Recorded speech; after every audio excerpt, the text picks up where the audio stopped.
નમસ્કાર દર્શક મિત્રો, હું હેલ્મી બુચ કબીર ન્યૂઝમાં આપનું સ્વાગત કરું છું. મિત્રો, આજના બુલેટિનમાં આગળ વધીએ તે પહેલા એક નજર કરીએ આજના મુખ્ય સમાચાર પર. 16મીએ હાથ ધરાનારી મતગણતરી વિશે વહીવટી તંત્રએ મીડિયા સાથે બેઠક યોજી આપી માહિતી. ભુજોડી નજીક વર્ધમાન નગરના એક પરિવારને અસામાજિક તત્વોએ ત્રાસ આપી હડપ કરી માલ મિલકત. ન્યાય માટે એસપીને કરાઈ રજૂઆત. તો સામત્રા નજીક ડાકડાઈ પાટિયા પાસે બે ટ્રક વચ્ચે ગમખ્વાર અકસ્માત. બંને ટ્રકના ચાલકોને ગંભીર ઈજા. 16મીએ લોકસભાની ચૂંટણીનું પરિણામ આવવાનું છે. કચ્છની વાત કરીએ તો કચ્છની લોકસભા બેઠક અને બે વિધાનસભાની પેટા ચૂંટણી માટેની મતગણતરી હાથ ધરાવવાની છે. ત્યારે તંત્ર દ્વારા કાઉન્ટિંગ સ્ટેશન પર પૂરતી તૈયારીઓ કરી દેવાઈ છે અને કઈ રીતે રાઉન્ડ વાઇઝ ગણતરી હાથ ધરાશે તે માટે જોઈએ આ રિપોર્ટ. અહીં શુક્રવારે કચ્છમાં યોજાયેલી લોકસભાની ચૂંટણી માટેનું કાઉન્ટિંગ હાથ ધરાવવાનું છે. ભુજની એન્જિનિયરિંગ કોલેજનો માહોલ 16મી તારીખે કંઈક જુદો જ દેખાશે. કચ્છની એક લોકસભા અને બે વિધાનસભાની પેટા ચૂંટણીમાં ઉભેલા તમામ ઉમેદવારોનું ભાવિ નક્કી થવાનું છે. 30મીએ જનતાએ ઈવીએમનું બટન દબાવીને બીપના સાયરન સાથે ઉમેદવારો પર મોહર મારી દીધી છે. ઈવીએમમાં સીલ થયેલો જનતાનો આદેશ 16મીએ ખુલશે. પરિણામને લઈને સૌના મનમાં ઉત્કંઠા છે. તેવામાં હવે ગણતરીના કલાકો જ બાકી રહ્યા છે. ત્યારે તંત્ર દ્વારા કાઉન્ટિંગ સ્ટેશન પર કઈ રીતની વ્યવસ્થા ગોઠવાઈ છે તેની વાત કરીએ તો જિલ્લાના મુખ્ય ચૂંટણી અધિકારી અને જિલ્લા કલેક્ટર હર્ષદ પટેલે મીડિયાને આપેલી વિગતો મુજબ 16મીએ સવારે 8 વાગ્યાથી કાઉન્ટિંગ હાથ ધરાશે, જેમાં 7 વિભાગમાં લોકસભાની મતગણતરી હાથ ધરાશે. સાથે બેલેટ પેપરથી થયેલા મતદાનની ગણતરી અને વિધાનસભામાં રાપર અને અબડાસાની યોજાયેલી પેટા ચૂંટણીની મતગણતરી પણ હાથ ધરાશે. સવારથી હાથ ધરાનારી મતગણતરીમાં સૌથી વધુ સમય અબડાસાની બેઠકમાં લાગશે. તેના રાઉન્ડ સૌથી વધુ છે. ત્યારે મતગણતરીની પ્રક્રિયા વિશે વિસ્તૃત વાત કરતા જિલ્લા કલેક્ટર હર્ષદ પટેલ કહે છે કે આપણું કચ્છ 01 એસસી લોકસભા સીટ અને 01 અબડાસા વિધાનસભા સીટ અને 06 રાપર વિધાનસભા સીટ, આ ત્રણ બે વિધાનસભા બેઠકો અને એક લોકસભા બેઠક, એનું કાઉન્ટિંગ ગવર્મેન્ટ એન્જિનિયરિંગ કોલેજ ખાતે સિવિલ એપ્લાઇડ એન્ડ મિકેનિક્સ ડિવિઝનના બિલ્ડિંગમાં થવાનું છે. અને એની અંદર બહુ સુંદર વ્યવસ્થા કાઉન્ટિંગ માટે કરવામાં આવેલી છે. કુલ 7 હોલ કાઉન્ટિંગ માટે રહેશે, જેમાં 7 વિધાનસભા ઇન્ક્લુડિંગ મોરબી વિધાનસભા, એ રીતે 7 વિધાનસભા બેઠકો વાઇઝ કાઉન્ટિંગ થશે. ત્યાં સ્ટ્રોંગ રૂમથી ઈવીએમ મશીનો જે તે વિધાનસભા દીઠ એના કાઉન્ટિંગ હોલમાં લાવી અને 14 ટેબલ હશે અને એ રીતે એક રાઉન્ડમાં 14 ટેબલ રહેશે. ઓછામાં ઓછા અંજાર વિધાનસભામાં 18 રાઉન્ડ થશે ગણતરીના, મતગણતરીના, અને અબડાસામાં સૌથી વધારે 47 જેટલા રાઉન્ડ થશે. એટલે આખું જે મતગણતરી થશે એ સાંજના 5 વાગ્યાથી 6 વાગ્યા સુધી એની પ્રોસેસ ચાલશે. સવારે 8 વાગ્યાથી સૌ પહેલાં પોસ્ટલ બેલેટની મતગણતરી શરૂ થશે. પોસ્ટલ બેલેટ અબડાસા અને રાપર વિધાનસભા માટેના જે પોસ્ટલ બેલેટની ગણતરી છે એ ઉમેદવારોની હાજરીમાં એ જ કાઉન્ટિંગ હોલમાં એઆરઓ શ્રીની હાજરીમાં 8 વાગે સવારે શરૂ થશે. અને લોકસભા માટેના તમામ પોસ્ટલ બેલેટ છે એની ગણતરી અંજાર ખાતેના જે વિધાનસભા સીટ છે એ હોલમાં શરૂ થશે. 8:30 વાગે ઈવીએમ સ્ટ્રોંગ રૂમમાંથી લાવી અને ઈવીએમની મતગણતરી શરૂ થશે. અને એક રાઉન્ડમાં 14 જેટલા ટેબલ ઉપર 14 ઈવીએમમાં મતગણતરી થશે. જ્યારે અબડાસા અને રાપર એ વિધાનસભાની પેટા ચૂંટણીઓ સાથે જ, એટલે એ બંને વિધાનસભાના કાઉન્ટિંગ હોલમાં 7 ટેબલ, 1 થી 7 ટેબલ ઉપર વિધાનસભાના મશીનો ઈવીએમ લાવવામાં આવશે અને એની મતગણતરી કરવામાં આવશે.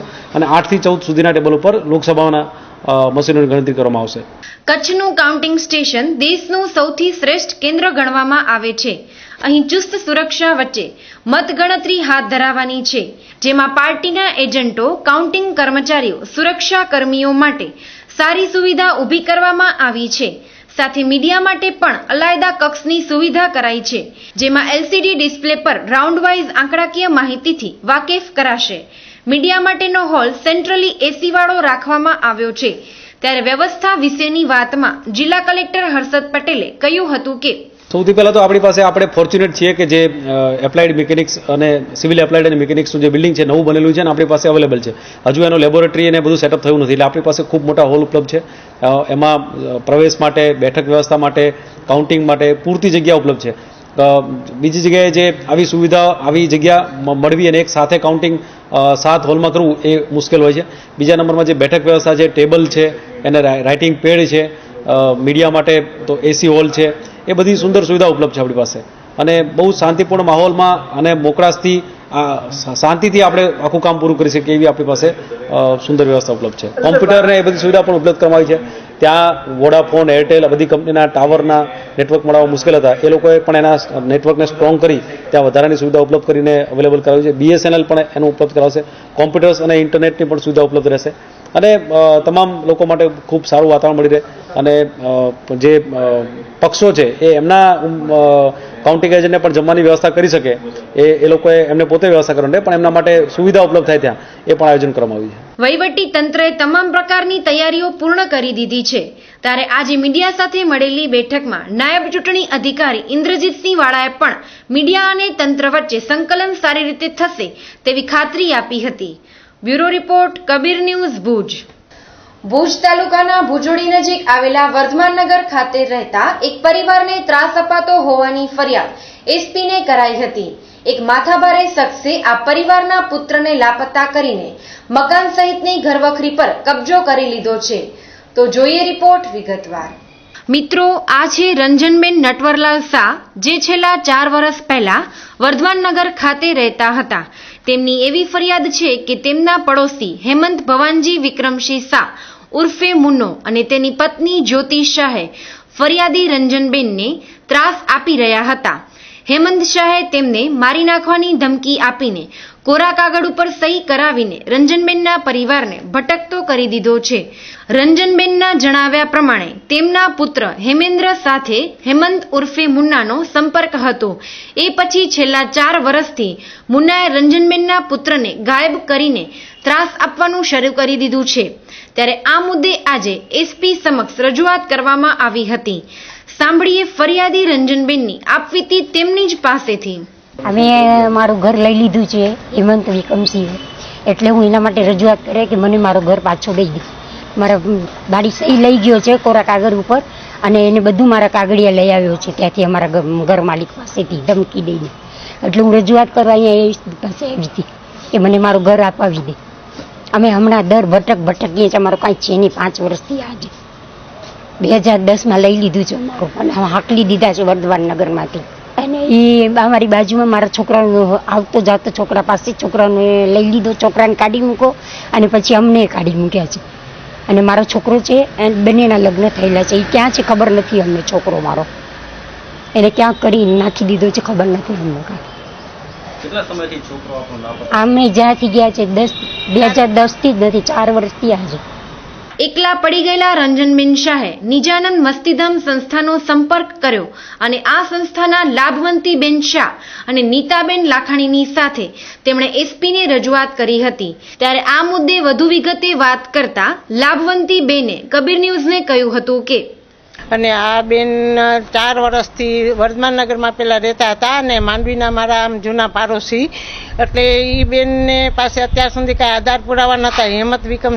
હેમંત ભગવાન આમ તો ભવાનજી છે પણ એ દાદાનું નામ પાછળ લખે છે વિક્રમસિંહ શાહ ને એની વાઈફ. એ બંને જણાએ આ લોકોને વર્ધમાનનગરમાં બધાને ખબર છે કે એના બધો 2 ઘરનો સામાન ઉપાડી ગયા છે. આજે એના ઘરમાં એનો સામાન બધો છે અને એ હેમંત વિક્રમસિંહ શાહ અમારા પણ ફોન ટેપ કરે છે અને અમને રાજકારણીઓની ધમકી આપે છે. ઓ લોકો અમને હેરાન નથી કરતા પણ એ એના નામનો ઉપયોગ કરે છે, રાજકારણીઓના નામનો, કે એની ટીમ આવશે ને તો મને કે તને પણ વર્ધમાનમાંથી બદનામ કરી દો તો એને સપોર્ટ કરીશ તો તને વર્ધમાનનગર મુકાવી દઈશ. આખું આના છોકરાનો આમાં લેટર છે આખું કે એને ઉપર એને શું વિતાવી છે. હવે એ લેટર આ બેનને શું છે અઠવાડિયા પહેલાં જ મળ્યો છે એટલે એની પાસે કાંઈ હતું નહીં ને એ ધમકી આપતો. પછી એને અમને કોન્ટેક કર્યો એટલે મેં કીધું તું ડર નહીં, રોડ ઉપરથી પગે આવીને આવ, તારો જો કોઈ નામ લે ને તો હું જવાબદાર છું. એટલે એ બેન મારી પાસે આવ્યા. એને તમે લેટર વાંચો ને તો તમને પણ રડવું આવશે કે એના દીકરાની એને કેવી હાલત કરી છે, એ તમે જોશો તો ખબર પડશે. હેમંત રાજકીય અગ્રણીઓના નામ આપીને ધાકધમકી કરતો હોવાનું પણ લાભવંતીબેને જણાવ્યું હતું. વધુમાં તેમણે કહ્યું હતું કે આ હેમંત તેમની હોસ્ટેલમાં આવીને પણ ધાકધમકી કરે છે. ત્યારે સાંભળીએ લાભવંતીબેનની વાત. અને અત્યારે હું છે ને ત્યાં લેડીઝ અને બોયઝ બે હોસ્ટેલ છે એની ગ્રામાતા છું. તો એનું બાજુમાં મકાન છે બોયઝ હોસ્ટેલની બાજુમાં. તો એ મકાનની દિવાલ એને 30 ફૂટની તોડી નાખી હતી. અંદર ગાય ગોરા જનાવરો આવી એક છોકરાને એને મારી લીધું હતું. એટલે મને કે હવે તું આ કાંઈ ફરિયાદ કરીશ તો એ કે તને બદનામ કરીને અહીંયાથી કાઢીશ. મેં તારાથી થાય કરી લે. મેં કીધું કે મારામાં બધી તાકાત છે, હું તારા સામે લડીશ જ. એટલે પછી કયા રાજકારણીની ધમકી આપે છે? એટલે એ છે ને તારાચંદભાઈ તો અમને સપોર્ટ કરે છે, પણ એ તારાચંદભાઈ નામનો ઉપયોગ કરે છે. ને રાજેન્દ્રસિંહ પપ્પુ કે છે ને જેને, એ બેનો અમને, એ લોકો અમને કાંઈ કહેતા નથી, અમને મળ્યા પણ નથી. પણ એ એમ કે એ તમને પતાવી નાખશે, અમને એમ જ કે. પછી એક છોકરાને કીધું કે ભાઈ એ હોસ્ટેલમાં આવીને નાવા આવે, એક્વાગાર્ડનું પાણી ભરવા આવે. એટલે હું ગ્રામાતા થઈ એટલે મેં એનું બધું બંધ કરાવ્યું. મેં તો પહેલાં તું દિવાલ બંધાવ, હોસ્ટેલમાં પગ મૂકીશ તો હું પોલીસ ફરિયાદ કરીશ. રાજકીય અગ્રણીઓના નામ વટાવીને લુખાગીરી કરતા આવા શખ્સોને પોલીસે કડક સબક શીખવાડવો જોઈએ. કાયદાની કોઈ ધાક વિના જ આવા કિસ્સાઓ કચ્છમાં વધ્યા છે, ત્યારે પોલીસ તંત્રને ઠોસ કાર્યવાહી કરવી અનિવાર્ય છે. Bureau report, Kabir news, Bhuj. Samatra નજીક ડાકડાઈ પાટિયા પાસે બે ટ્રક વચ્ચે ગંભીર અકસ્માત થયો હતો. બંને ટ્રકની આગળની બોડીનો ભૂકો નીકળી ગયો હતો અને ચાલકોને ગંભીર ઈજા પહોંચતા 108 મારફતે ભુજની ખાનગી હોસ્પિટલમાં ખસેડાયા હતા. જોઈએ રિપોર્ટ વિગતવાર. કચ્છમાં આજે પણ વધુ એક ગંભીર અકસ્માત સર્જાયો હતો, જેમાં સામત્રા નજીક ડાકડાઈ પાટિયા પાસે બે ટ્રક વચ્ચે જોરદાર ટક્કર થઈ હતી. અકસ્માત એટલો ગંભીર હતો કે બંને ટ્રકના આગળના ભાગનો ભૂકો નીકળી ગયો હતો. ટ્રક નંબર GJ12Y 6580 અને GJ12AU 7889 વચ્ચે અકસ્માત થયો હતો. અકસ્માતને પગલે મોટી સંખ્યામાં લોકોની ભીડ જમા થઈ ગઈ હતી અને માનકુવા પોલીસે ટ્રાફિક હળવો કરવા પ્રયાસ કરી ઘટનાની નોંધ કરી હતી. અકસ્માતમાં બંને ટ્રકના ચાલકોને ગંભીર ઈજાઓ પહોંચી હતી, જેમને મિર્જાપરની 108 એમ્બ્યુલન્સ મારફતે ભુજની ખાનગી હોસ્પિટલમાં ખસેડાયા હતા. ત્યારે 108ના પાયલોટ રામસંગજી સોઢાએ કબીર ન્યૂઝને કહ્યું હતું કે અકસ્માત આજે સવારના હું મિર્જાપર ડ્યુટી પર હતો. 108 એમ્બ્યુલન્સ આપણી ભુજ ટુ મિર્જાપર એક ઊભી રહે છે. સવારના 9:45 વાગે કેસ આવ્યો કે ડાકડાઈ ભુજથી 12 કિલોમીટર દૂર ડાકડાઈ આગળ બે ટ્રકનો એક્સિડન્ટ થયો છે, 2 જણા અંદર ફસાઈ ગયા છે. 9:46 સવારના કેસ આવ્યો. એટ એ ટાઈમ અમે તૈયાર થઈ એમ્બ્યુલન્સ સ્ટાર્ટ કરી, જેમ બને એમ જલ્દી 10 વાગે ત્યાં પહોંચી ગયા. જોયું ત્યાં સ્થળ ઉપર જોયું તો બહુ એકદમ ટ્રાફિક ને ગાડીમાં માણસ ફસાયેલો હતો. અંદર ફસાયેલો એવી રીતે હતો કોઈ પણ જાતે નીકળે એવી શક્યતા નહોતી, પણ બહુ મહેનતે બીજી ટ્રકથી ટોચન કરી બે ટ્રક ભરેલો હતી. એ ટ્રકો એકબીજાને ખેંચી પાછળ ને કાઢી પતરા કાપી અને એ માણસને બચાવીને અત્યારે કચ્છ ટ્રોમા સેન્ટર ભુજ સ્થિત હોસ્પિટલમાં એડમિટ કરેલ છે. એનું જીવન અત્યારે જોખમમાં નથી, સારી પરિસ્થિતિમાં છે. છેલ્લા 1-2 મહિનાથી કચ્છના માર્ગો પર અકસ્માતોની સંખ્યા ખૂબ જ વધી છે, ત્યારે તંત્રની સાથે વાહન ચાલકો પણ જાગૃતિ દાખવે તે અનિવાર્ય છે. Bureau report, Kabir news, Bhuj. મિત્રો, 2014ની લોકસભા ચૂંટણીમાં મતદાન પ્રક્રિયા પૂર્ણ થયા બાદ એક્ઝિટ પોલની બોલબાલા છે. 16મીએ પરિણામ જાહેર થવાનું છે, પણ એ પૂર્વે વિવિધ ન્યૂઝ એજન્સીઓએ કરેલા સર્વેક્ષણમાં એનડીએને બહુમતી મળવાની વાત સામે આવી રહી છે. ત્યારે ભુજના સામાન્ય નાગરિકો એક્ઝિટ પોલને કઈ રીતે જુએ છે તે માટે જોઈએ આ રિપોર્ટ. લોકસભાની ચૂંટણીમાં અંતિમ ચરણનું મતદાન પૂર્ણ થયા બાદ એક્ઝિટ પોલ શરૂ થઈ ગયા. ઈવીએમનું બીપ માંડ સમ્યું ત્યાં ન્યૂઝ ચેનલો દ્વારા કરાયેલું સર્વેક્ષણ સામે આવ્યું છે, જેમાં મોટાભાગની ન્યૂઝ એજન્સીઓએ બીજેપીની સરકાર રચાવવાની ધારણા વ્યક્ત કરી છે. જેમાં વાત કરીએ આજ તકની તો આજ તકના મતે બીજેપીને 298 સીટો મળી રહી છે, જ્યારે કોંગ્રેસને 93 સીટ અને અન્યને 152 સીટો મળે છે. ઇન્ડિયા ન્યૂઝનો એક્ઝિટ પોલ કહે છે કે બીજેપી અને તેના સાથી પક્ષોને 315 સીટો મળશે, કોંગ્રેસને 80 અને અન્યને 148 સીટો મળી રહી છે. જ્યારે જી ન્યૂઝના મતે બીજેપીને 299, કોંગ્રેસને 112 અને અન્યને 132 સીટો મળે છે. એબીપી ન્યૂઝનું સર્વેક્ષણ કહે છે કે બીજેપીને 278, કોંગ્રેસને 93 અને અન્યને 172 સીટો મળી શકે છે.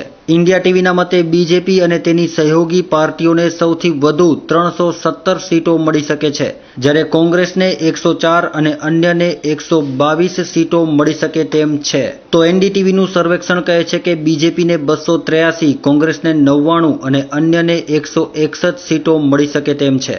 આમ મોટાભાગના તમામ એક્ઝિટ પોલમાં એનડીએની બોલબાલા છે અને કોંગ્રેસને ડબલ ફિગર મેળવવામાં પણ મુશ્કેલીઓ પડી રહી હોવાનું માનવામાં આવી રહ્યું છે. ત્યારે આ મુદ્દે કચ્છ બીજેપીના મીડિયા પ્રવક્તા ઘનશ્યામ ઠક્કરે કબીર ન્યૂઝ સાથેની વાતમાં કહ્યું હતું કે આ ચૂંટણી જ્યારથી ચાલુ થઈ ત્યારથી જ પહેલાં તો કચ્છની વાત કરું. આપણે કચ્છમાં બેઠા છીએ તો કચ્છની જનતાએ એક દેશને સૂત્ર આપ્યો તો લાલન કોલેજથી લાલ કિલ્લા. ત્યારે નરેન્દ્રભાઈ પણ ને ભારતીય જનતા પાર્ટીએ વડાપ્રધાન પદના ઉમેદવાર તરીકે જાહેર નહોતા કર્યા. એટલે એ સૂત્ર આજે દેશે સ્વીકાર્યું છે અને એક્ઝિટ પોલ જે બતાડી રહ્યા છે કે નરેન્દ્રભાઈ દેશના વડાપ્રધાન બનવા જઈ રહ્યા છે. એક્ઝિટ પોલનો ટ્રેન્ડ હંમેશા સાચો રહ્યો છે કે એક્ઝિટ પોલ જે પાર્ટીને મોટી પાર્ટી બતાડે છે એ પાર્ટીમાં અપ એન્ડ ડાઉન 10-20 સીટનો કંઈક આવતો હશે. હું આપના માધ્યમથી કહેવા માંગુ છું કે એક્ઝિટ પોલ જે રીતે અત્યારે બતાડી રહી છે એ પ્રમાણે કોંગ્રેસ 3 ફિગરમાં નથી આવી રહી અને એનડીએ ટ્રિપલ સેન્ચુરી મારી રહ્યો છે એનો અમને પૂરેપૂરો વિશ્વાસ છે અને કચ્છની 3 સીટ અમે જીતી રહ્યા છીએ. સ્વાભાવિક છે કે બીજેપી એનડીએની તરફેણમાં એક્ઝિટ પોલ આવ્યો છે ત્યારે બીજેપીને અંદરખાને ખુશી થાય, પણ ભુજના અન્ય નાગરિકોનો ઓપિનિયન એક્ઝિટ પોલને લઈને કેવો છે તે પણ સાંભળવા જેવું છે. તો મળીએ એવા રાજકીય રસિયાઓને જે એક્ઝિટ પોલ બાદ કબીર ન્યૂઝને પોતાનો પ્રતિભાવ આપે છે. મારું નામ વોરા મુકુંદ જે એક્ઝિટ પોલ થયો છે એ સાચું કે ખોટું હવે તો ભગવાન જ નક્કી કરશે અને પેટી ખુલશે ત્યારે જ નક્કી થાય. એ પહેલા અત્યારે કશું કેવું ઉતાવળું. મારું નામ નિખિલ ભટ્ટ. હાલે આપણે એક્ઝિટ પોલના પરિણામો જોયા. એક્ઝિટ પોલની વાત કરીએ તો છેલ્લી 2 ચૂંટણીમાં 2004-2009 આપણે જોયું હશે કે એક્ઝિટ પોલની જે ગણતરી હતી એ ગણતરી જોઈએ તો આપણે સાચી પડી નથી. પણ આ 2014ની જે એક્ઝિટ પોલની વાત કરે છે એમાં મને એવું લાગે છે કે અત્યારે જે વેવ હતો અને ભાજપ તથાના સાથી પક્ષોએ જે મહેનત કરી છે એનું ફળ કદાચ મળે એવું મને લાગે છે. હાલો, મારું નામ બીજે ઉપાધ્યાય. એક્ઝિટ પોલના જે કાલ મંતવ્ય આવ્યા છે એમાં તો મને તો પૂરેપૂરી શક્યતા જ દેખાય છે, કારણ કે અત્યારે નરેન્દ્ર મોદીનું પહેલેથી જ વેવ હતો અને જેને મહેનત કરી છે એ પ્રમાણે ભાજપને સ્પષ્ટ બહુમતી મળે મને તો એવું જ દેખાય છે. ગઈકાલે દરેક જણાએ પોતપોતાની રીતે એક્ઝિટ પોલના આંકડા આપ્યા અને દરેકે એનડીએને ભાજપને એને જ આગળ વધારે છે. નો ડાઉટ અત્યારે એની હવા ચાલતી હતી, પણ અગાઉ કીધું એ પ્રમાણે કે આ કદાચ પ્રી પ્લાન પણ હોઈ શકે, મોટિવેટેડ પણ હોઈ શકે, પણ ઈચ્છીએ કે એ આંકડા સત્ય બળે અને ભારતને કંઈક નવું મળે.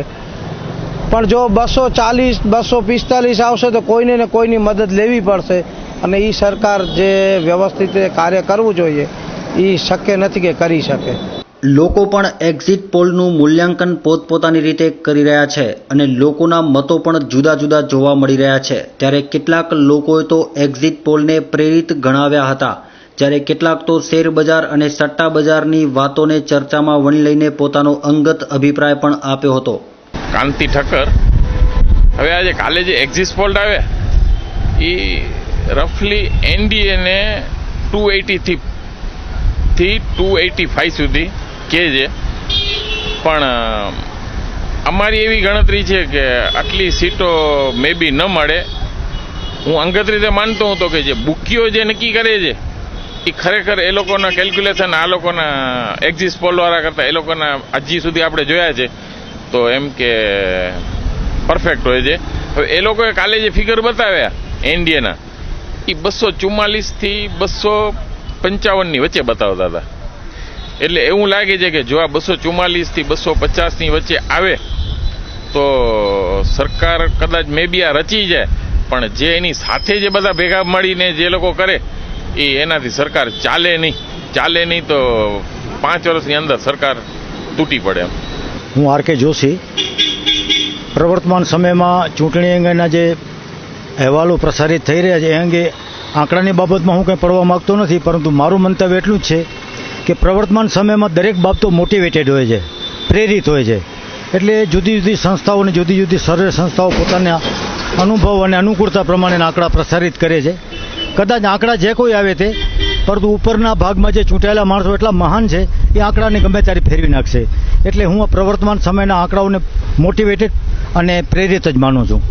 બુકીઓ દ્વારા બીજેપી અને એનડીએને જે સીટો દર્શાવાઈ છે તે વાતને ટાંકીને બીજેપીના મીડિયા પ્રવક્તા ઘનશ્યામ ઠક્કરે પણ કબીર ન્યૂઝ સાથે ચર્ચા કરી હતી અને તે પોલ મુજબ પણ એનડીએની સક્ષમ સરકાર રચાવાની આશા તેમણે વ્યક્ત કરી હતી. આજે સટ્ટા બજાર હોય કે શેર બજાર હોય તેની અંદર લોકો પોતાના પૈસા લગાડે છે. પૈસા લગાડવા એટલે મોટી વસ્તુ છે. સટ્ટા બજાર અને શેર બજાર પણ નરેન્દ્રભાઈ મોદી વડાપ્રધાન બને છે ને એક્ઝિટ પોલ સાચા છે એવું અનુમાન આપી રહી છે. 245 સીટ બુકીઓ બતાડે છે ભારતીય જનતા પાર્ટીને સિંગલ ભારતીય જનતા પાર્ટીના નિશાન ઉપર. એનડીએને બુકીઓ સીટ બતાડે છે 290 થી 300 ની અંદર. એટલે 272 સીટ જ જોઈએ તો 290 ની બહાર આપણે નીકળી રહ્યા છીએ. ત્યારે 100% સરકાર મજબૂત બનશે અને સરકાર 5 વર્ષ ચાલશે. જોકે સાચું ચિત્ર તો 16મીએ સ્પષ્ટ થઈ જવાનું છે, પરંતુ હાલ એક્ઝિટ પોલનું પરિણામ માનીએ તો બીજેપીને સ્પષ્ટ ફાયદો દેખાઈ રહ્યો છે. Bureau report, Kabir news, Bhuj. તો દર્શક મિત્રો, આ હતા આજના ટીવી સમાચાર. આપ પણ આપની ફરિયાદ, સમસ્યા કે રજૂઆત અમને મોકલી શકો છો. અમે તેમને વાચા આપવા જરૂરથી પ્રયત્ન કરીશું, પણ એ માટે અમારું સરનામું નોંધી લેશો. કબીર ન્યૂઝ, 3જા માળે, Shrihari commercial, new mint road, Mahadev gate પાસે, ભુજ, કચ્છ. મોબાઈલ નંબર 9712965565 તેમજ 9978982302. તો દર્શક મિત્રો, આજે બસ આટલું જ. આવતીકાલે ફરીથી મળીશું આ જ સમય આ ચેનલ પર. ત્યાં સુધી રજા આપશો. નમસ્કાર.